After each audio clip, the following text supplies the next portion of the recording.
ഇന്ന് നമ്മൾ കാർ എങ്ങനെ പോളിഷ് ചെയ്യാമെന്നതിനെ കുറിച്ചിട്ടാണ് പറയുന്നത്. ഇത് നമ്മൾ ചെയ്യുന്നതിന് മുൻപുള്ള വീഡിയോ ആണ്. ആദ്യം തന്നെ വണ്ടി നല്ലോണം കഴുകി അത് ഉണങ്ങിയതിന് ശേഷം മാത്രമേ ഇത് ചെയ്യാൻ പറ്റുള്ളൂ. വെള്ളത്തിന് നനവ് ഉണ്ടാകാൻ പാടില്ല, അതുപോലെ തന്നെ വെയിലടിക്കാനും പാടില്ല. സോ നമ്മൾ കാർ പോളിഷ് തന്നെ ചെയ്യുന്നതായിരിക്കും ഇച്ചിരി കൂടി നല്ലത്.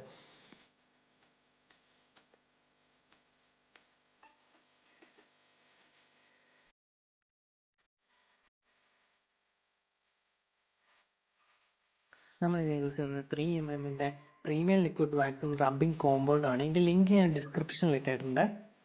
നമ്മൾ ആദ്യം റബ്ബിംഗ് കോമ്പൗണ്ട് ആണ് യൂസ് ചെയ്യേണ്ടത്. റബ്ബിംഗ് കോമ്പൗണ്ട് യൂസ് ചെയ്യുമ്പോൾ ബോഡിയിൽ ഡോട്ട് ഇടുക. അതിനുശേഷം അതൊരു കോട്ടൺ ക്ലോത്ത് അല്ലെങ്കിൽ കോട്ടൺ വേസ്റ്റ് കൊണ്ട് അത് അപ്പോൾ തന്നെ ഒന്ന് തുടയ്ക്കുക. തുടയ്ക്കുമ്പോൾ സർക്കുലർ മോഷനിൽ വേണം തുടയ്ക്കാൻ. ഞങ്ങളിവിടെ യൂസ് ചെയ്തിരിക്കുന്നത് കോട്ടൺ വേസ്റ്റ് ആണ്. കോട്ടൺ വേസ്റ്റ് പോലെ മേടിക്കാൻ കിട്ടും. വലിയ വൃത്തിയുള്ളൊരു കോട്ടൺ ക്ലോത്ത് ആയാലും മതി. ഇത് ചെയ്യുമ്പോൾ പ്രത്യേകം ശ്രദ്ധിക്കേണ്ടതെന്ന് വെച്ച് കഴിഞ്ഞാൽ പ്ലാസ്റ്റിക് പാർട്സിനൊന്നും ഇതിലാവാൻ പാടില്ല. അതാവുകയാണെങ്കിൽ തന്നെ എത്രയും പെട്ടെന്ന് അതൊരു വേറൊരു ക്ലോത്ത് കൊണ്ട് അത് തുടച്ച് മാറ്റണം. അല്ലെന്നുണ്ടെങ്കിൽ കളർ ഫെയ്ഡ് ആവാനുള്ള ചാൻസ് വളരെ കൂടുതലാണ്.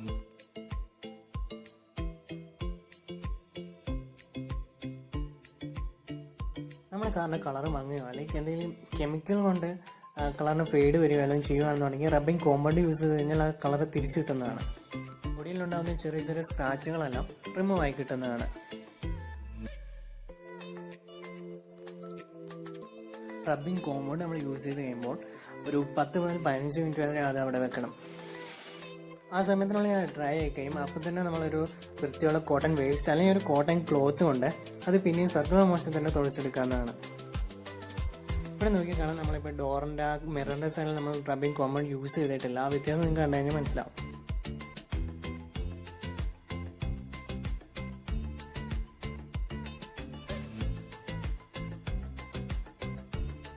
നേരത്തെ പറഞ്ഞ പോലെ റബ്ബിംഗ് കോമ്പൗണ്ട് യൂസ് ചെയ്യുമ്പോൾ ഈ എമ്പളത്തേലോ എല്ലാം റബ്ബിംഗ് കോമ്പൗണ്ട് ആയി കഴിഞ്ഞാൽ അത് എത്രയും പെട്ടെന്ന് തുടച്ച് മാറ്റണം. അല്ലെന്നുണ്ടെങ്കിൽ അതിൻ്റെ കളർ ഫെയ്ഡ് ആവാനുള്ള ചാൻസ് ഉണ്ട്. കാറിൻ്റെ ബൂട്ടിലിപ്പോൾ നമ്മളിപ്പോൾ റബ്ബിംഗ് കോമ്പൗണ്ട് യൂസ് ചെയ്ത് കഴിഞ്ഞു. ഇപ്പോൾ അവിടെ നല്ല കളറുണ്ട്. ഇനി ബമ്പർ ചെയ്യാൻ പോവാണ്.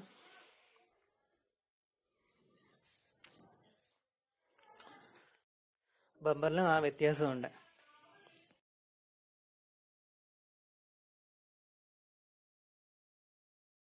നമ്മളിനി 3mm പ്രീമിയം ലിക്വിഡ് വാക്സ് ആണ് യൂസ് ചെയ്യാൻ പോകുന്നത്.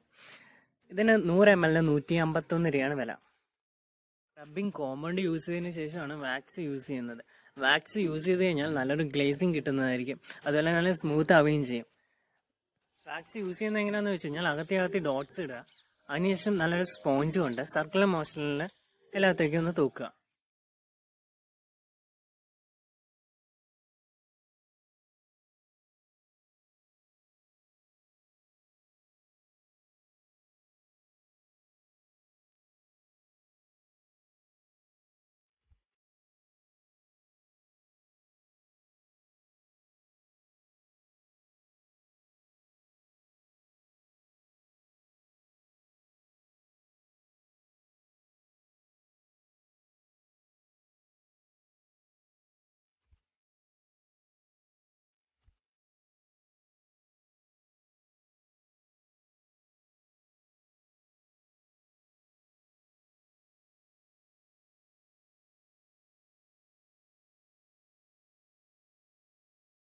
വാക്സ് യൂസ് ചെയ്യുമ്പോഴും പ്ലാസ്റ്റിക് പാർട്സിലൊന്നും ആവാൻ പാടില്ല. അങ്ങനെ ആയിക്കഴിഞ്ഞാൽ തന്നെ അപ്പം തന്നെ അത് തുടച്ച് മാറ്റണം. വാക്സ് എല്ലായിടത്തേക്കും തൂത്ത് കഴിഞ്ഞ് ഒരു 10 മിനിറ്റ് അത് ഡ്രൈ ആവാനായിട്ട് വെക്കാം. 10 മിനിറ്റ് കഴിയുമ്പോൾ ഒരു കോട്ടൺ ക്ലോത്ത് അല്ലെങ്കിൽ ഒരു കോട്ടൺ വേസ്റ്റ് കൊണ്ട് അതുപോലെ തന്നെ സർക്കുലർ മോഷനിൽ തന്നെ തുടച്ചെടുക്കാം. ഇനി റബ്ബിംഗ് കോമ്പൗണ്ട് യൂസ് ചെയ്യാണ്ടായാലും 3mm വാക്സ് യൂസ് ചെയ്യുന്നാലും കുഴപ്പമൊന്നുമില്ല. കൂടുതൽ കളർ ഫെയ്ഡ് ആവുകയോ വല്ലതും ഉണ്ടെന്നുണ്ടെങ്കിൽ മാത്രമേ റബ്ബിംഗ് കോമ്പൗണ്ടിന്റെ ആവശ്യം വരുന്നുള്ളൂ. ശരിക്കും ഈ പാർട്ടിൽ നല്ലോണം കളർ മങ്ങിയതായിരുന്നു. റബ്ബിംഗ് കോമ്പൗണ്ട് യൂസ് ചെയ്തപ്പോഴേക്കും ആ കളറെല്ലാം തിരിച്ചു കിട്ടി. സോ അതിൻ്റെ നമ്മൾ 3mm വാക്സ് യൂസ് ചെയ്ത് കഴിയുമ്പോൾ നല്ലോണം ഗ്ലേസ് ഷൈനിങ് കിട്ടുന്നതായിരിക്കും.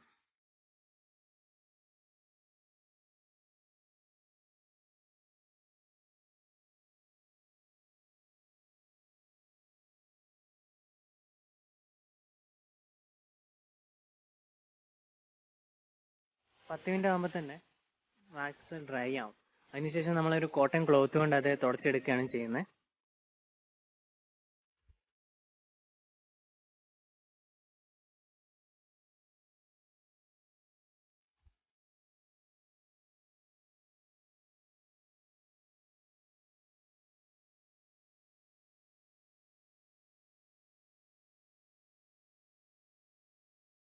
ഫ്രണ്ട് ബമ്പറയിൽ ഞങ്ങൾ റബ്ബിംഗ് കോമ്പൗണ്ട് വാക്സ് യൂസ് ചെയ്തിട്ടില്ല. റീസെൻ്റ്ലി ഞങ്ങളത് പെയിൻറ്റ് ചെയ്തതായിരുന്നു. സോ ഞങ്ങൾ ഇനി വാക്സ് മാത്രമേ ഇനി ചെയ്യുന്നുള്ളൂ.